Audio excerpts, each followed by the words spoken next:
Well, awesome. We're gonna sit down, do some Q&A. Yes.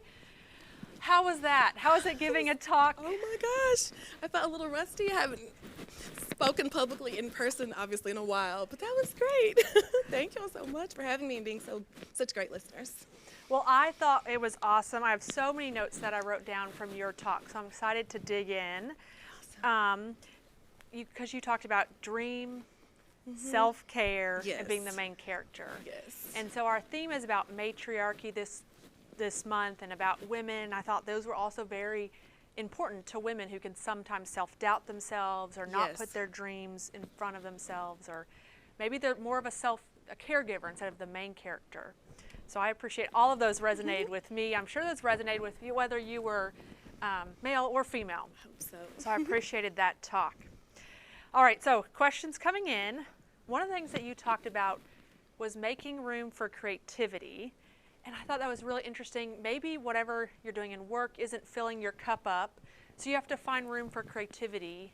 Any other tips for that if it's not coming from work, or maybe it's a personal or social or emotional somewhere you're not able to fill your cup up, and how did you do that so you could be creative? Honestly, it kind of became, that's a great question, Jamie. It really kind of became imperative to me because I felt so creatively stunted. I knew in order to survive, like, I was going to have to figure out something and find some way to be creative, because especially in the higher education sector, sometimes, you know, there's room for creativity, and other times you do things the way they've always been done. So I really had to be intentional. When I got off work at 5, I would come home, have dinner, and then give myself like 2 or 3 hours of, you know, dedicating something to me. And I looked at it as that.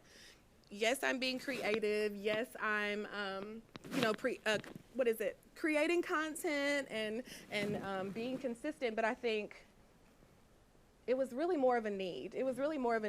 I had to create time. Just like I gave 8 or 9 hours to work, I really had to create the time intentionally. And I was kind of obsessed with it. So I was always studying fashion. I loved color. Tumblr was big. Twitter was big at the time, or maybe it still is now. For anyone who feels like they're in a creatively stunted environment, I just really encourage you to push forward and try and work at what you love, because it could set you free from that, you know, that environment, and it can also show you. I think it can also just show your range. Well, and I think that's interesting because one, you talked about maybe your field is not that creative, so you're finding extra time after work, or you're finding time. Are you going to do a mic? Yeah.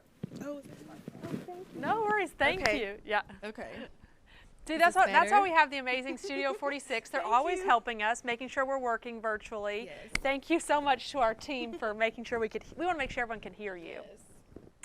But so that was really important. If you're not finding it at work, or maybe I also think whether in higher education or a big bureaucracy, sometimes you work for a really big organization, and it can be hard to find time to be creative because there's all these rules in a big bureaucracy. So I appreciated that. All right, let's see. And then also we have some of our community members and volunteers helping us today. So if you guys have a question, I'll come to you in just a minute. All right, so you also talked about 2020. That was a year of reflection. And so there also may have been people who felt creatively stifled because, I know I felt this way, there was a lot going on, right? There's a lot in your mental capacity. You're worrying about health, you're worrying about your job, you're worrying about people. Any tips on when maybe you're at your most, can I still be creative? I think so. 2020, like I said, really did change me. My husband and I were working from home, doing everything from home, similarly to everyone else. I had to get creative in order to create, and started creating content at home because it just felt safer during that time.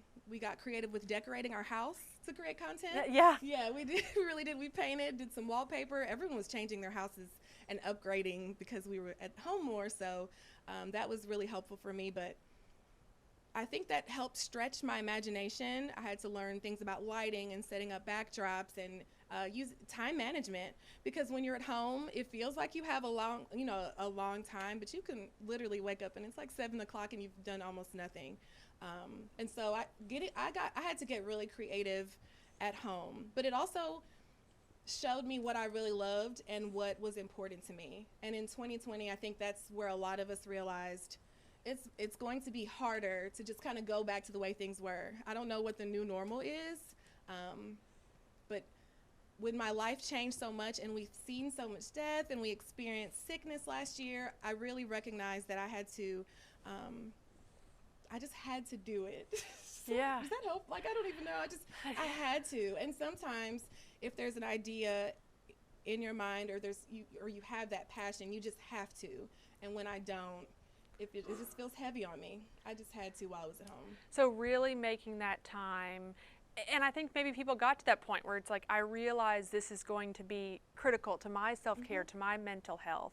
Yeah, I heard comedians and musicians, all kinds of artists were really struggling last year because they weren't able to produce or interact with people. You know, I get energy off of people. I love interacting with people. So you had to really get creative because some people live and breathe for this. And some people, it's like, okay, this is fun. So you have to. And that really changed for me. It became a stop putting the ideas in your notebook and really do it. Well, and that was another, I mean, I'm trying to like, where do I go from here? But that was another point that you talked about is you actually wrote down a vision. You actually started putting goals in there and following that. So I thought that was a great piece of advice from there. But we maybe have these notebooks running for a long time. I know I have a notebook. It's like one day I'll do this or I want to do this. And so it probably took a lot of courage and guts to be like, I'm stepping away. I'm doing my own thing. I'm an entrepreneur full time, right? Yes. There's no good answer here, but how do you do that? How do you take that leap, the courage to do that full time? Sometimes you have to be courageous, and other times life happens to you and forces you to be courageous. So I don't want to come out here and be like, oh girl, I knew. I just slammed the door and said it's time. No ma'am. I think life forced me to be courageous. Sometimes if you feel like decisions are being made for you or your creativity has completely been cut at the knees, just in order to survive, you have to kind of set yourself free. And that's sort of what, I mean, that's how I feel. That's how I feel now. I will always have a plan B. I can fall back on my education. I can fall back on a lot of experiences. But will I always have this kind of time and this kind of energy to pursue my dreams and pursue my goals? Well, and that's what's taking about your goals and your dreams. We're getting a couple people just wanting to know, what is it like doing this full-time blogging, getting these partnerships, how you created that relationships? Okay, that's a great question. Yeah. Because in the beginning, blogging for me really was a creative outlet. I love taking pictures. I have way too many pictures in my phone. And that's where I started, was on my iPhone on Tumblr. It's not easy. Content creation, it looks pretty, it looks glamorous. My husband's been out with me for years. My sister, I hire photographers. We spend at least a whole day creating content and shooting pictures. And so suddenly brands started to reach out. A few years ago, I mean, they were kind of offering pennies and offering exposure and offering products and offering gifts. But as my community grew, as the quality of my content grew, brands will find you. A lot of content creators do pitch and go to conferences, which I'm really hoping I can as the world opens back up, because networking and who you know really can open you up to other opportunities. But it's not easy. There are times where I don't want to shoot pictures, or I feel ugly, or it's sweaty, or it's raining outside, or I feel fat or bloated. There are times where I play Megan Thee Stallion or Beyonce, and then I hype myself up. Like I have theme music. Like even this morning, I was like, I know Jamie's gonna have a dope playlist, but I gotta play some music as I come in. I hype myself up as my own main character, as my own cheerleader. And because I know where this could lead me and I'm passionate about it, I think that really helps me. And there's a difference in doing something for yourself and doing something for others. You do find yourself giving more. With brand partnerships, I love working with brands. Some are more open-minded, some are kind of strict. over the last 2 years, I've really started doing my research on the brands that I work with, just to make sure that the history of the brands are equitable, you know, that they've had certain stances on social justice. I've really tried, as I guess I've become more professional, to do research and not just accept every campaign, making sure that the campaigns really align with my aesthetic and my blog. Because some campaigns that reach out to me don't make sense. And I have to politely let them know that it's just not a good fit. Well, you have a very unique aesthetic. When you go on your Instagram feed, it's just beautiful colors, bright. And you talked about this. You're trying to create space where it's happy, it's uplifting, it's showcasing yourself, it's self-care. So finding something that aligns with that can be, and maybe turning down gigs can be challenging and interesting. I've had to. But you've also talked about content creation is a lot of work. It's not just posting. It sounds like your husband's a photographer, your sister's a photographer. I'm sure everyone's gotten good at it. If you see me, I'm going to ask you to hold the camera at an angle and help me. Just ask people in public to help. Well, yeah, you've probably just gotten used to be like, all right, we're taking this. I'll take your picture if you take mine. And we've had a couple people who are in this space talk about how much it's changed over the last year, really, too. Anything that's become more challenging creating content or more easy creating content? Well, that's a great question. I would say it's become a bit more challenging. I don't know who's heard about the algorithms and a lot of the politics, I guess, on social media.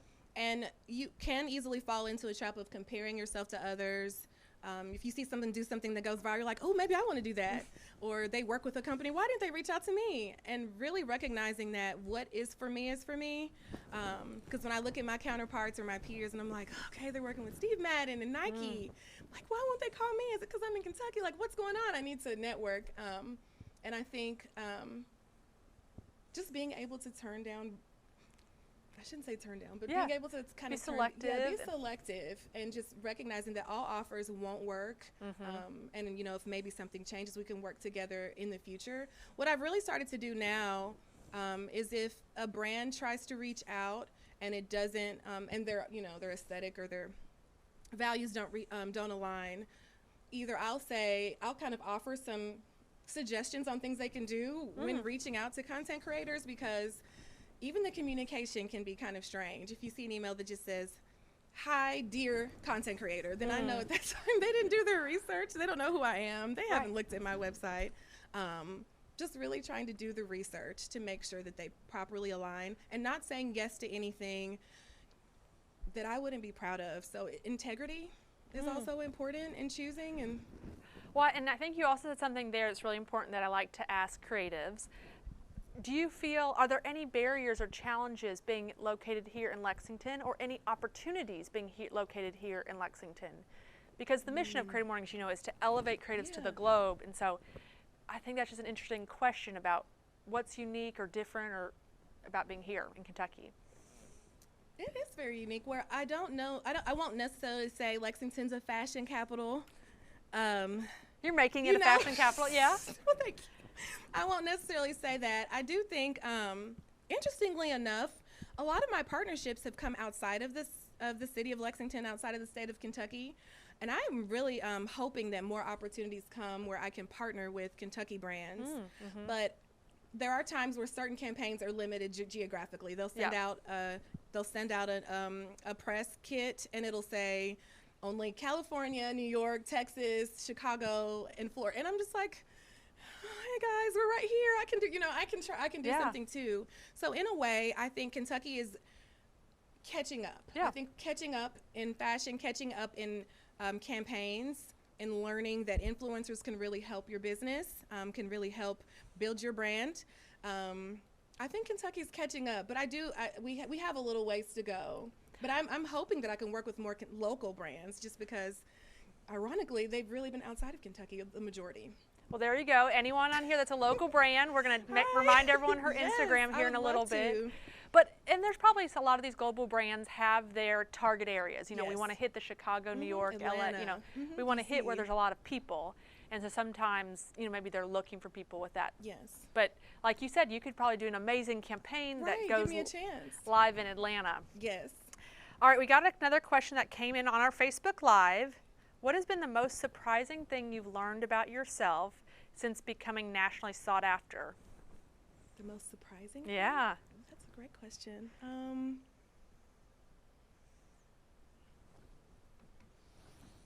What's the most surprising thing? These are always hard because you're like, man, everything surprised me. Or right. Yeah.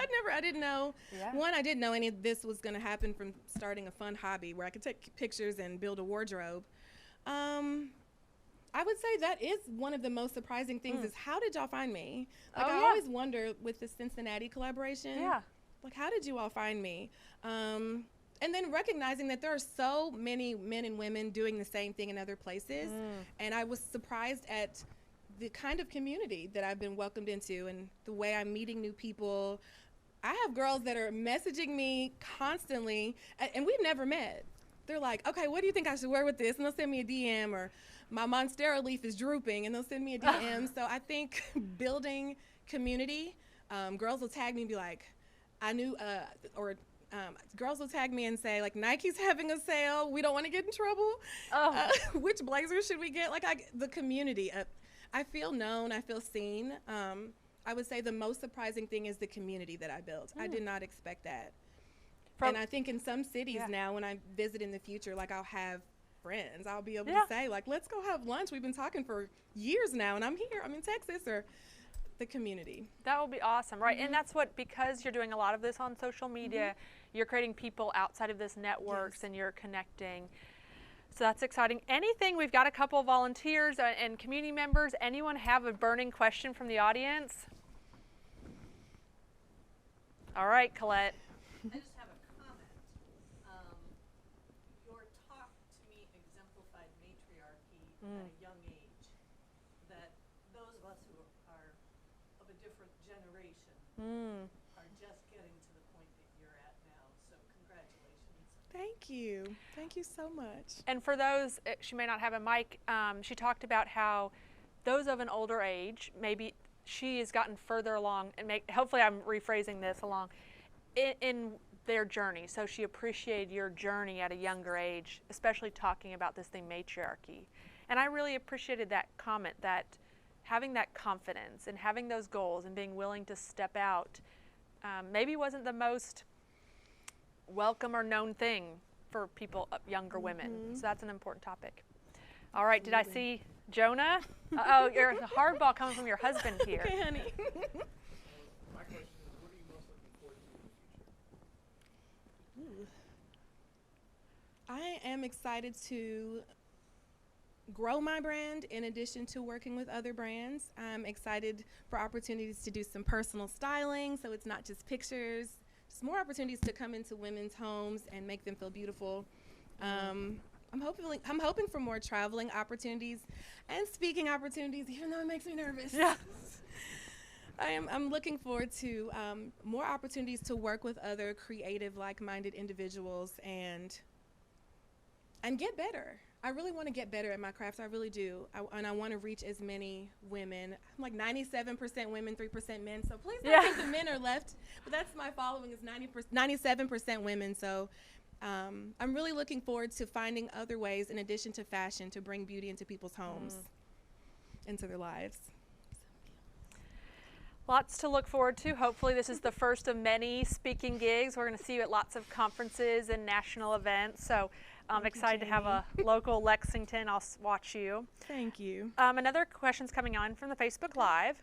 How much of the virtual world through the pandemic has helped you connect Kentucky to the rest of the world?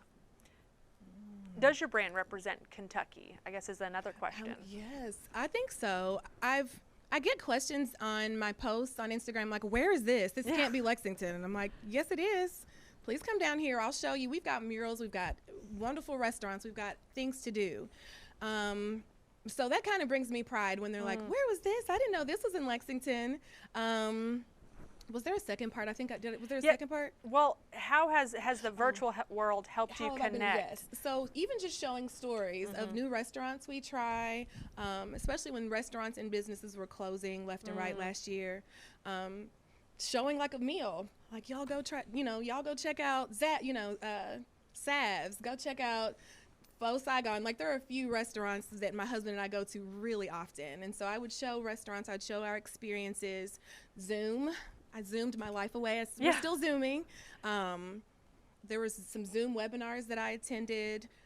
Connecting Lexington virtually was really through, I would say, Instagram and like Facebook stories, and being able to show the majority of my readers what Lexington is all about. And I think I still have a way to go, because I'm still learning. There are parts of Lexington where I'm like, well, when did this happen? You know, how can I better represent our wonderful growing city? But I think virtually it's really been through stories. It's really been through showing behind the scenes of different events and attractions in Lexington. Well, and what I also appreciate following you on stories and reels is that you highlight yourself, but you also highlight a lot of other women, and especially women of color. I see that highlight in their beautiful garments and outfits, and so I also appreciate that about it's not just you. Right. It's sharing a platform of community and creating a platform for other people. Yes, and that's where that's what I would really want, is eventually to not only showcase them in my stories, but have press interviews highlighting creatives in Lexington and other bloggers, just so we can sort of share the platform, because I know how much features have helped me. Other bloggers will share my information, but really I want my page to highlight beautiful, Black, happy women, beautiful women, period. And I try and do that through music, through art, sharing other content creators, musicians, sports, everything. I try to even weave in, you know, themes of education and social justice. Like, we're going to talk about shoes, but we're also going to talk about this. So I kind of like, I have to say, you know, I have to kind of add that in. Well, any last questions from our audience? And I'm doing another last check on our Facebook or our Zoom. All right, back here. Your mother must be extraordinarily proud of you. I feel proud of you about your mom. Thank you, Mama. I'm like a mom. I know you on. She's on here. Dad, I'm sure. Yes. What piece of advice that your mother gave you would you pass on to your son or daughter when and if that were ever to happen? What piece of advice would my mom? Well, that's a great question. My mom has always said, give it your all. So it's very short, it's very simple. Whether it's grades, because grades were important in our house, education's really important, whether it's grades or what we wanted to do, she would say, give it your all. And I always keep that in the back of my mind, like, I know that's what Mom's gonna say, give it your all. Because a lot of times if you do give something that you believe in 100%, you will reap results and you'll see the fruits of your labor. So I would say give it your all. And that was a great question, because as matriarchy, we may think about a mother right. I was like, how am I a matriarch when you first reached out? Now I'm like, I mean, and you're inspiring other women. I think that's what we also talked about in the prep calls. You never know sometimes with these talks, and maybe 2 years later you run into someone that says, I watched your talk, you inspired me to get therapy, or I watched your talk, you inspired me to be bold and beautiful. So in that way, you know, matriarch in a woman, and I appreciate that.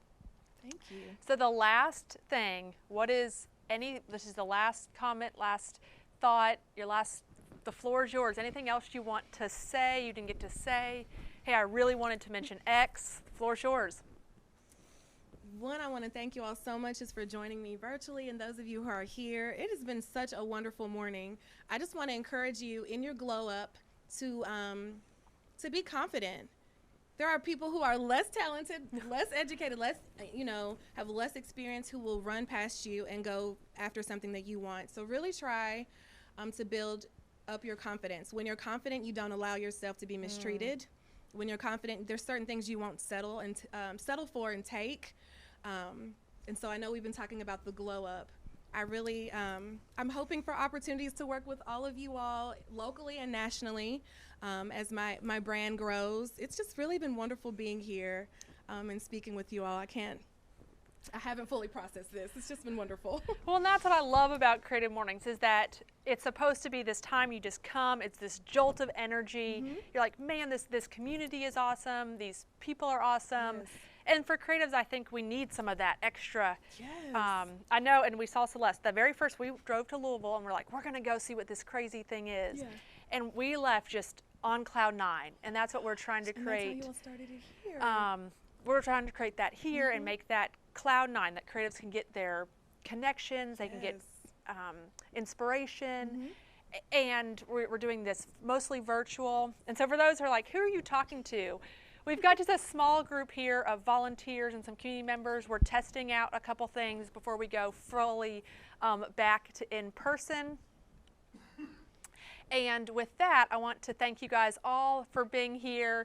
It has been, thank you guys all for being here. It has been amazing. Thank you so much to you. Thank you for having me. Thank you to our community who helped do the 30-second pitches, who helped read the manifesto. This really is about building community. I know Jason and I both feel that way. Jason's our co-host.